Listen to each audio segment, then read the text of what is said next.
So Neverness to Everness made a villain playable in version 1.3. Her name is Zankou. Her entire playstyle revolves around keeping herself powered up, setting up reactions, managing her different states, and then finding the right window where you basically let her take over the field. Zankou is a sustained on-field DPS, meaning she doesn't want to be swapped in for 4 seconds to dump some damage and leave. Her whole thing is field time, and her damage gets better the longer she's on it. So every instinct you've built playing burst characters is going to fight you for the first couple of hours. Today's video is sponsored by NTE, and I had the awesome opportunity to try out Zankou before her official release. Zankou is a member of the Scarlet Letter, the main antagonistic group opposing the player through the main storyline. She's a villain, and she's the daughter of Inanna, Daffodil's younger sister, and Poinsette's older sister. She first appeared in Chapter 4, where she came into conflict with the Appraiser as the chapter's final boss. That fight happens at Dolores Mansion in the Miguel district. She and Daffodil being separated by the Scarlet Letter is a central theme of that chapter. She's turned up again since, alongside senior members of the organization, which has gradually clarified her standing inside the group. She creates visual and auditory illusions and interferes with how her targets perceive reality and memory. And she describes herself as a secret and a nightmare belonging to you alone. Now, how do you play her? Zankou buffs herself through damage over time effects, specifically by taking advantage of Scorch reactions, while Hex reactions can push her damage even further. So instead of her teammates just giving her a generic attack buff, her teams are actually helping enable the mechanics that her kit is built around. The basic idea is that when her cycle gauge is full, you want to start triggering Scorch and Hex reactions so Zankou can keep her buffs active. Then, once all of your support buffs are set up, that's when you bring her in and start dealing as much damage as possible during her illusion state. And there's one other really important part of that damage window. Her ultimate can be cast twice. So when you get everything lined up properly, you're not just setting up for one big ultimate and then ending the rotation just to redo it. You're trying to fit both ult casts into the same general damage window while all of those buffs are still helping you. And if you somehow don't have enough ultimate energy to finish everything, you don't necessarily have to swap her out. Zankou is supposed to remain on field so you can keep attacking and continue building toward that next part of the rotation, which is honestly what I think is gonna make her fun. There's a cool rhythm to her playstyle. The other thing that immediately stands out about Zankou is how many different ways you can build a team around her. If you want to go for the more premium direct damage setup, Sakiri is one of her recommended support options. Sakiri is especially useful because she buffs both DOT damage and attack, which are obviously both things Zankou could use. Then you need someone helping with Scorch. And this is where you can choose between Daffodil and Lacrimosa. Daffodil is probably going to be the easier choice for most people because she's more straightforward to use. Lacrimosa can also fill that role, but she requires a little more planning with your rotation.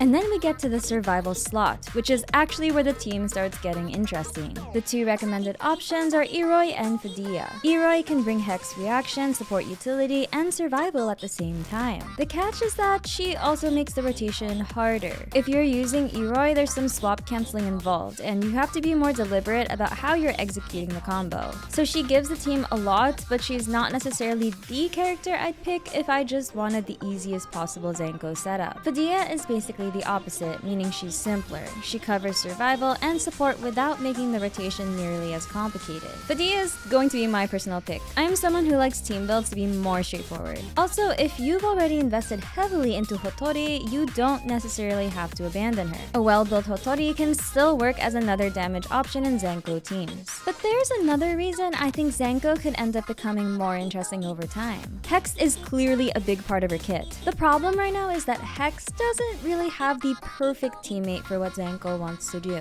For a more budget-friendly direct damage team, Adler can handle your survival slot. His shield isn't particularly strong, so you do need to be a little careful, but he can still keep Zankou alive while she's spending all that time on field. So whether you use one of the premium options or somebody like Adler, having some kind of protection around her is going to make the whole thing feel significantly better. And then we get to the part of Zankou's kit that I think is probably going to surprise some people, because you don't actually have to play her purely around direct damage. She also has a break break playstyle. And this version of Zankou is kind of ridiculous. For a break-focused setup, you can run Daffodil with other teammates and start stacking break intensity. But this is also where investment starts mattering a lot more, because Zankou ideally wants Awaken level 5 for this version of the build. At Awaken level 5, her break damage gets increased by 300%. The goal here changes a little bit from her normal direct damage playstyle. Instead of focusing entirely on her illusion state damage window, you lean more heavily on her empowered redirect skill while she's in the reality state. That redirect skill can build up a huge amount of break damage, which allows Zankou to repeatedly push enemies into the broken state. This means Zankou isn't locked into one extremely specific interpretation of your kit. You can build around her sustained direct damage, you can build around her reactions, or if you're willing to invest in her Awaken levels, you can start pushing her toward break and play around a completely different part of what she does. Obviously, the break version is going to be a much bigger commitment. So if you've been waiting for a new main DPS in Neverness to Everness, especially one who stays on field and rewards you for actually learning how her kit works, I would keep an eye on Zankou. If her playstyle sounds like something you'd enjoy, especially if you like characters that actually get to stay on the field and feel like the centerpiece of their team, definitely pull for Zankou. And outside of actually fighting with Zankou, version 1.3 is also going all in on the summer theme. We also get to see a completely different side of her because she has a new swimsuit skin that fits perfectly with everything else happening around Heathrow this summer. You can actually take Zankou, put her in her summer outfit, head down to the beach, and just mess around with all of these completely different activities. Version 1.3 even adds new summer-focused activities like Volley Star, Surf Breaker, and Shipwreck Salvage, alongside a new Tide jet ski that you can actually use. I love beach volleyball in video games. You're actually playing volleyball. You're moving around the court, receiving the ball, setting up your plays, going for spikes, and trying to stop the other team from scoring. It gives the whole update this really fun vacation feeling because 1 minute I can be using Zankou as my main DPS and fighting for my life,